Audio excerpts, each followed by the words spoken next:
کیوں سے آپ نے کہا سب سے پہلے جو بت پرستی کا آغاز کرنے والا تھا عرب میں وہ کون تھا، آپ جانتے ہیں؟ جی میرے پاس اس عظیم انسان کا نام نہیں ہے، آپ کے پاس ہے تو بتا دیں۔ عمر بن لوہی تھا جو سب سے پہلے ایران سے جب وہ جا کر بت پرستی کا وہاں پر آغاز اس نے کیا تھا۔ اس کا ریفرنس ہے کوئی؟ ہاں جی، ساری آپ تو ماشاءاللہ پنجاب ٹیکسٹ بک کی بک جانتے تو آپ اس کا ریفرنس نہیں جانتے، آپ نے تو تاریخ لکھی ہے۔ ٹھیک ہے، میں سائڈ ڈیٹیلز میں جا کر جو ہے وہ آپ کو مین سوالوں سے میں آپ کا وقت نہیں ضائع کروں گا۔ مجھے یہ بتا دیں کہ رجم کی آیت قرآن میں نہیں ہے، اس کا مطلب ہے قرآن چینج ہوا ہے؟ میں نے احکام کے حوالے سے اپنا مقدمہ رکھ دیا۔ آپ نے کہا تھا، دیکھیں آپ نے کہا تھا 360 ڈگری پر میں ہر سوال پیش کروں گا۔ آپ سے اس وقت کہا تھا کہ بتائیں آپ قبول کیا کریں گے، نہیں آپ نے کہا تھا میں ہر 360۔ یہ وہ بات ہے کہ آپ نے وہ کیا کہ جی جب آپ سودا کر رہے ہیں تو آپ کہیں جی سب کچھ ٹھیک ہے، اور بعد میں پھر آپ جو کبھی یہ شرط کبھی یہ شرط، مجھے بتائیں اس وقت آپ نے کہا تھا میں ہر چیز قبول کروں گا، میں نے یہ کہا کہ قرآن کے مقابلے میں قرآن، حدیث کے مقابلے میں حدیث۔ جی ڈاکٹر مبارک، اگر آپ کو یاد ہو تو پرانی کنورسیشن نکال کر پھر ہم سن لیں کہ وہاں پر محترم اویس اقبال صاحب نے فرمایا تھا آپ جہاں سے بھی آنسر دیں گے آپ آنسر دیجئے گا۔ جی آپ جہاں سے بھی آنسر دیں گے۔ آپ نے ایک فردی شخص کا نام لیا جو کہ ایران سے جا کر اس نے بت پرستی انٹروڈیوس کرائی، حالانکہ ایران کے اندر جو زرتشت دیکھیں میں تو بول رہا تھا، میں تو بات کر رہا تھا، یہی حال آپ نے ڈاکٹر مبارک صاحب کے ساتھ کیا کہ ان کو آپ سنتے ہی نہیں ہیں۔ ڈاکٹر مبارک کو بیچ میں ٹوکا ہے، میں نے نہیں ٹوکا ہے ڈاکٹر مجاہد۔ تو پھر آپ مجھے بولنے دیتے، پھر آپ نے مجھے بھی ٹوکا، اس کا مطلب آپ نے دو پابندی مجھ پر لگا رہے ہیں، وہی پابندی آپ خود پر کیوں نہیں لگاتے؟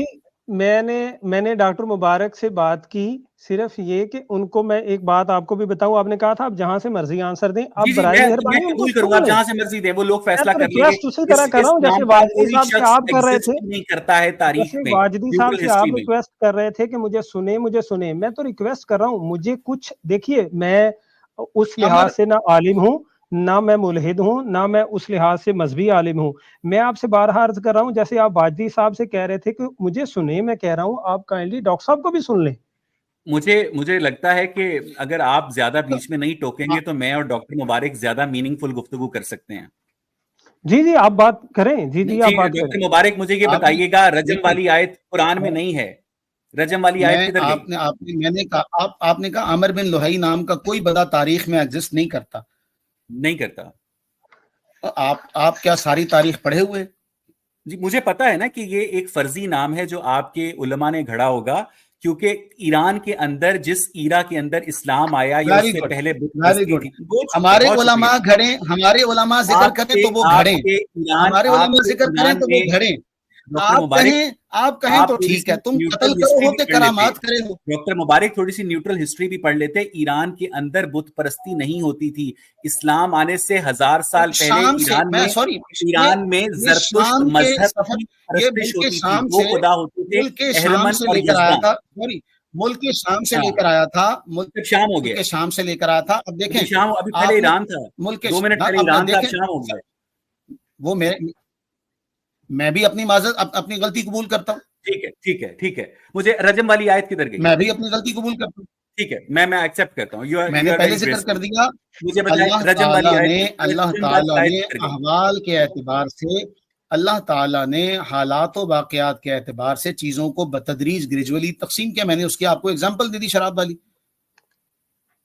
یا تو آپ اس دن یہ بات رکھتے کہ میں نے اس اینگل پر جا کے چیزوں کو حضرت عمر سچ کہہ رہے تھے کہ رجم والی آیت قرآن میں تھی، اور اب وہ آیت جو ہے وہ اس بتدریج کینسلیشن کا شکار ہو کر ختم ہو گئی۔ آپ حدیث پر آ رہے ہیں تو پھر حدیث کے لیے الگ موضوع رکھنا پڑے گا، میں پھر اپنی بات دہراتا ہوں۔ ٹھیک ہے، یعنی آپ حدیث ہمارا موضوع نہیں ہے، حدیث ہمارا موضوع نہیں ہے، حدیث ہمارا۔ دیکھیں اویس اقبال صاحب، آپ نے اس دن سوالات کر لی، اب آپ کا مین مقصد یہ تھا کہ میں سوالات کروں گا اور درمیان میں ٹوکوں گا، مین مقصد آپ کا۔ مجھے لگتا ہے ڈاکٹر صاحب کہ جب آپ کوئی بات کرتے ہیں تو میں اس کے اندر آپ کی بات پوری ہونے کے بعد انتہائی ادب اور شائستگی کے بعد اس کو کراس ایگزامن بھی تو کرنا ہے نا، آپ تو کوئی بھی آنسر دے کر چلے جائیں گے۔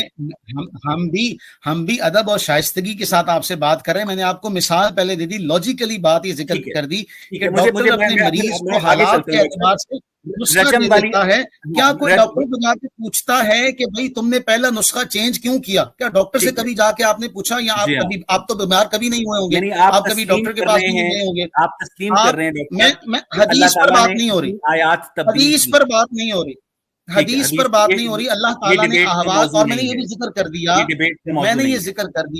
میں نے یہ بھی ذکر کر دیا کہ نسخ کس کس معاملے میں ہوا. میں نے وہ ساری چیزیں بتائیے. کوئی عقیدہ واجب تھا, اس کی نفی ہو گئی. کوئی جھوٹ چوری زنا پہلے حرام تھا, وہ حلال ہو گیا. کوئی حکایت پہلے بیان ہوئی تھی, کوئی اخلاقی بات پہلے بیان ہوئی تھی, کوئی قصہ بیان ہوا تھا, اس کو اگر بات کیا گیا ہو, کوئی خبر دی گئی تھی, اس کو چینج کیا ہو تو بتائیں. احکامات میں اگر نسخ ہوا تو احکام میں ہر بندہ جانتا ہے, تربیتی امور میں چیزیں بدلتی رہتی ہیں.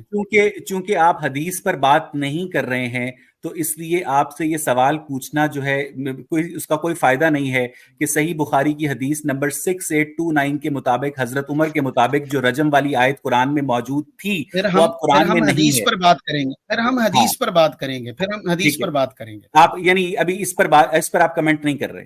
نہیں, کمنٹ کرنے کا مطلب ہی نہیں. ہمارا مقصد ہے, ہمارا موضوع ہی قرآن کے حوالے سے بحث کرنا ہے. تو آپ درمیان میں حدیث کا حوالہ لے کے آ رہے ہیں, اور میں نے آپ کو ذکر کر دیا, ثابت ہوتا ہے وہ حدیث آپ پک نہیں کر رہے اس صحیح بخاری سے جو آپ کو قرآن مجید کے بعد اویس اقبال صاحب باعث نہ ہو. قرآن کریم کے میں نے آپ کو مثال دے دی. احکامات اللہ تعالیٰ حاکم ہے, اس نے تربیتی امور میں بدلے. کیا کبھی آپ نے ڈاکٹر سے جا کے یہ پوچھا کہ تم نے پہلے نسخہ یہ دیا تھا, پھر نسخہ یہ تبدیل کیا؟ آپ نے کبھی ڈاکٹر سے یہ سوال کیا؟ ٹھیک ہے, اس کے سامنے مریض کی ساری صورتحال ہوتی ہے, وہ دوائیاں چینج کرتا ہے. اگر ایک عام ڈاکٹر دوائیاں چینج کرتا, اپنے نسخے میں ترمیم کرتا ہے, اس پر کوئی سوال نہیں کرتا, تو اللہ تعالیٰ جل وعلا مالک کائنات ہے, وہ جیسے چاہے اپنے بندوں کی تربیت کرے.